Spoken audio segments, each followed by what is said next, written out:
Honestly, the cost implication is very huge to the federal government. As we can see, we have to provide them a lot of services, medical services. We have to transport them back to their various states. We have to feed them, keep those of them that cannot go today. We have to hotel them, and so on and so forth. So it is a huge cost to the federal government. The mandate of NEMA, as you see me here, I'm the Director of Search and Rescue, to bring quick intervention to Nigerians who needed assistance. And we also have the mandate to educate Nigerians. But on these particular issues, we encourage states and the National Orientation Agency to do more of this job, because their mandate fits into this properly, to educate the Nigerian citizens, particularly these young girls, on the danger of crossing the desert with the hope of reaching Europe, and eventually they will not reach Europe. They get stranded, some of them die and come back. Those who manage to come back, they come with illness, and you can see. So I think the National Orientation Agency should do much of this job. Okay, so how many? Okay, I think we have about a rough number of 150 on this particular flight. Yes. I will consider some of them are even. Yes, like some of them are sick, and then we understand we have about 7 of them who have mental disorder. What about children? Number of children, unless I can see 1 or 2 backing children, but when we look into the manifest, we'll be able to tell you the number of children.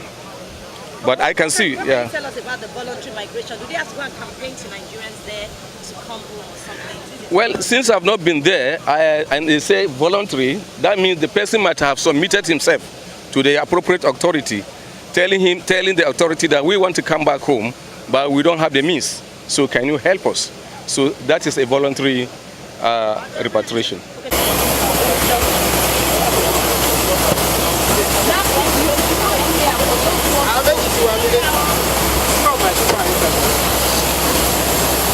More for me, what do you want to say to me? The best daughter, we love you.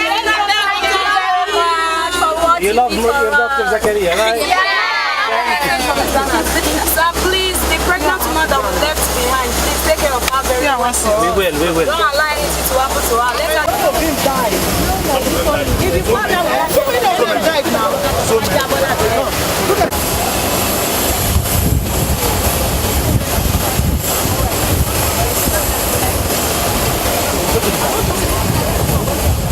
Yes, there are many repatriations. I think we've had flights going to Mali. We had flights to Burkina Faso, Senegal. Charters straight away. Once we had a number of passengers, 120, 130, we will provide the charter and we try to make it as soon as possible. With all the challenges without electricity in Libya, when there's a lot of militias and there's no authority control over them, and cash flow, there's no liquidity. You cannot take your money from the banks. So that's there's a lot of struggle to make any plane come here in Nigeria or another other place. There's a lot of struggle, and sometimes there's no communication. We are locked inside Libya, and we cannot connect the other world. Sometimes I cannot send an email and tell what's going on here or there, and things get postponed and things so on. Hopefully things get better and we can help those people and bring them back to their home and with their families and the close ones, and feel more safe and enjoying their citizenship in their country. There is militia wandering around. It's not like the authority. Look, if someone is not Libyan citizen, want to go to the hospital, sometimes he get detained, sometimes he get captured, sometimes by these army groups. I want it very well.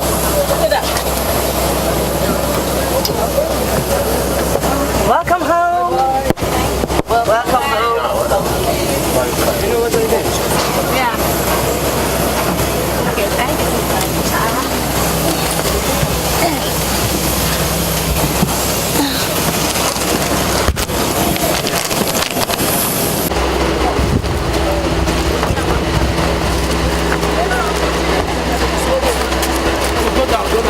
It was a friend that helped me to Libya to assist me of my good health, everything. But reaching Libya, It was work of Harabu, which means cleaning of the house, doing other duties. But latterly, they start beating me, maltreating me because of food, nothing, not clothes. If they bought clothes for you, they will collect it back from you. They will say you are not what to wear the clothes, you are not where to wear anything. You came back. So when I see the suffering, I now ask for deportation because I can't bear it anymore. I went there for my own survival because I've passed out my secondary school, nobody to help me again. I wish to learn work, I wish to go back to school, but nobody to help. So I have to fight for my own good.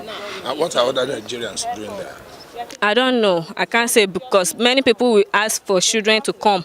Even though it's blood brother or sister, I would like to beg the parents not to allow your children leave your premises because they will say they will train you to school, they will give you everything you want, but later drop you in prostitution work or Arabu work. So I will beg the parents not to allow the children to leave their premises. Now, was it Libya they told you that they are taking you to or other? They told me they are going to take me to Italy, but finally I landed myself in Libya. Immediately the person just crossed and left me in Libya. You went by road? By road. How many months did it take you to get there? It took me 1 month plus.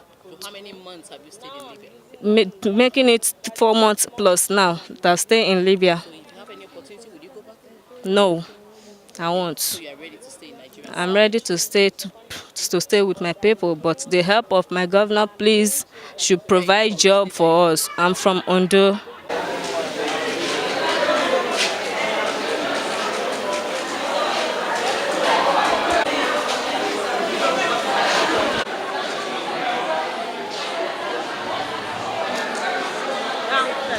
Does all this change?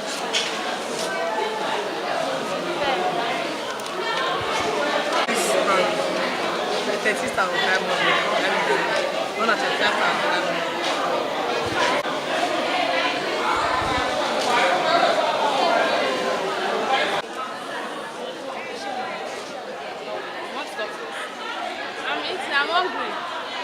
Thank you.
And 6 months inside prison.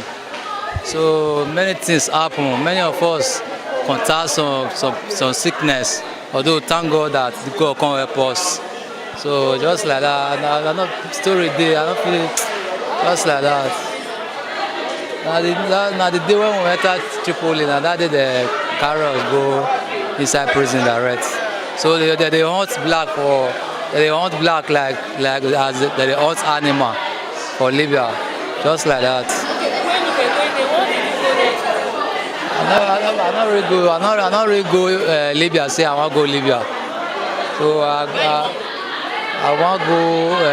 I want travel before. So that's it. Italy. That was everything. Huh? I go and work now. Yes, of course. What kind of trade do you Driver. Yes. Okay, so did you get the job? When I not reach Italy, when I not reach there, now. I not reach my destination now. Immediately you got to Libya, you got detained, and then you're back to Nigeria. Yes. That's your story. Yes. How many of you did you find in Libya? We are more than only Nigerian people. We are about 50 something. Some escape.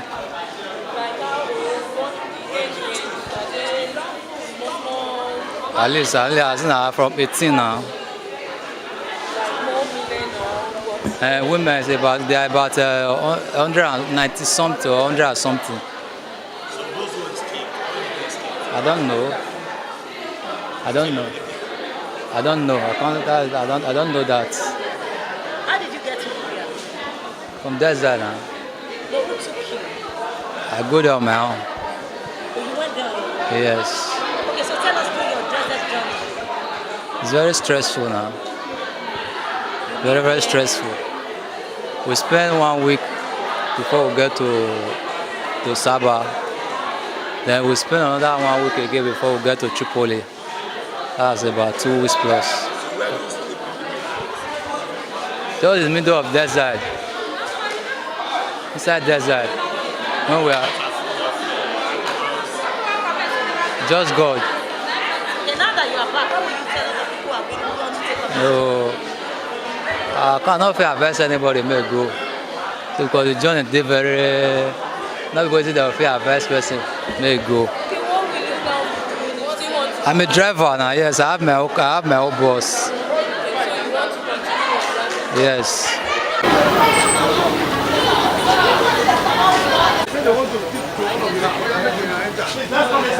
Let's come inside.